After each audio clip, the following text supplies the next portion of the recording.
Assalamualaikum warahmatullahi wabarakatuh.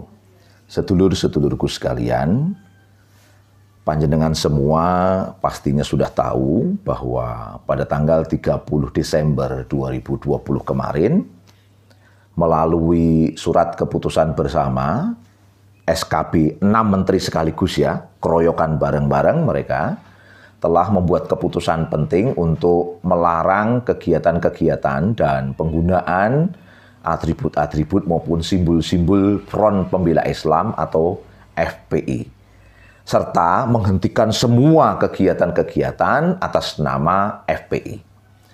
Ya, sepertinya rezim negeri ini terus mencari celah untuk mendolimi Front Pembela Islam di tengah menggantungnya proses pengurusan surat keterangan terdaftar atau SKT FPI sejak 2019 kemarin. Plus ditahannya Habib Rizik Syihab beberapa waktu ini. Dari sisi politis, patut diduga bahwa proses ini adalah satu upaya untuk mengeliminir atau ada bahasa jelasnya menghabisi kelompok-kelompok kritis terhadap kebijakan dolim yang dilakukan oleh penguasa. Kita ketahui bersama bahwa hampir sebagian besar partai politik yang ada di parlemen sudah tunduk patuh mengikuti kebijakan rezim dolim ini dengan mendapatkan pendekatan halus untuk bersama-sama tanda petik bergotong royong menikmati kue kekuasaan. Lawan politik dalam Pilpres 2019 pun telah bergabung dalam parlemen dan tanda petik bergotong royong bersama-sama menikmati kue kekuasaan. FPI dan Gerakan 212 adalah sisa kekuatan yang masih kritis kepada rezim dan kebijakan-kebijakannya yang zalim.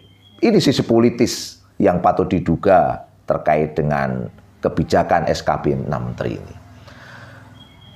Yang kedua, dari sisi ideologis, patut diduga bahwa ada upaya kuat untuk semakin mengokohkan Indonesia menuju arah sekularisme radikal pro pada ideologi kapitalisme dan menyingkirkan Islam dalam ranah politik.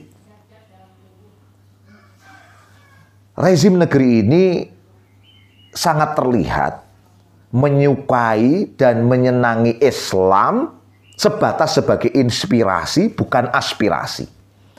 Menyenangi Islam yang terpisah dari politik.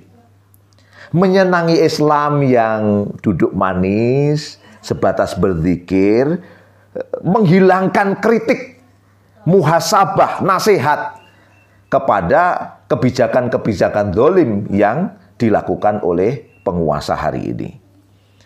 Saya mengatakan, inilah yang disebut sekularisme. Pemisahan agama dengan kehidupan. Dan sekularisme itu dipaksakan secara radikal hari ini. Ini clear. Yang kedua, saya katakan tadi pro pada ideologi kapitalisme. Kita lihat bersama. Rezim penguasa hari ini telah menyumbangkan tumpukan-tumpukan utang luar negeri pada Indonesia mencapai 6.000 triliun. Rezim penguasa hari ini juga yang melegalkan dan mendorong berbagai pihak menyepakati undang-undang Omnibus Law yang memberikan karpet merah untuk investasi asing.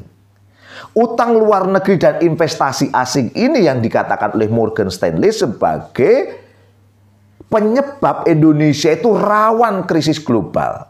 Rawan terpengaruh krisis global dan menjadikan Indonesia itu rapuh, nggak mampu mandiri, nggak mampu berdiri di kakinya sendiri. Nah, inilah yang disebut sebagai ideologi kapitalisme. Sehingga kebijakan ini mengokohkan ranah itu, mengokohkan kapitalisme yang ada di negeri ini. Dan kita tahu Islam inilah sebagai energi yang tersisa untuk melakukan perlawanan kepada kapitalisme. Sepertinya rezim negeri ini kurang mainnya ya. tren global hari ini orang semakin jengah dengan evolusi kapitalisme.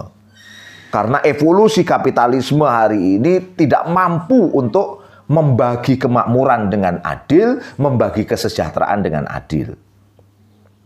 Dulu ada namanya shareholder capitalism. Bagaimana kapitalisme itu memberikan manfaat sebatas kepada pemegang modal, muncullah kelompok 1% yang menguasai sumber daya semakin besar. Kemudian terjadi gap yang sangat besar, muncullah stakeholder capitalism. Bagaimana kapitalisme itu bisa memberikan manfaat kepada banyak orang katanya, sebagai mimpinya. Tapi nyatanya semakin hari juga gap ini semakin besar, muncullah kelompok oligarki yang mengendalikan sistem politik dan ekonomi di negeri ini. Mereka memiliki material yang kuat untuk bisa mengendalikan kekuasaan. Inilah yang terjadi konteksnya. Sehingga orang mulai jengah dengan kapitalisme ini. Dan tren ke depan, dunia itu mengarah pada perubahan sistem. Perubahan sistem untuk menggantikan kerusakan dari sistem ideologi kapitalisme ini. Nah, bicara tentang masalah perubahan sistem, maka Islamlah yang sudah siap dengan sistem yang jelas, dengan syariah dan khilafahnya, untuk menggantikan kapitalisme di masa yang akan datang. Siapa yang siap berinovasi sistem hari ini, dialah yang akan menjadi leader-leader di masa yang akan datang. Oleh karena itu, hari-hari ke depan adalah hari-hari benturan ideologi. Ideologi sekuler kapitalisme yang sedang diusung oleh rezim penguasa hari ini melawan ideologi Islam dengan syariah dan khilafahnya yang diusung oleh leader-leader masa depan dan negarawan-negarawan sejati. Teruslah melawan, teruslah berjuang, teruslah berbenturan secara intelektual tanpa kekerasan. Sampai jumpa dalam semangat perjuangan. Assalamualaikum warahmatullahi wabarakatuh.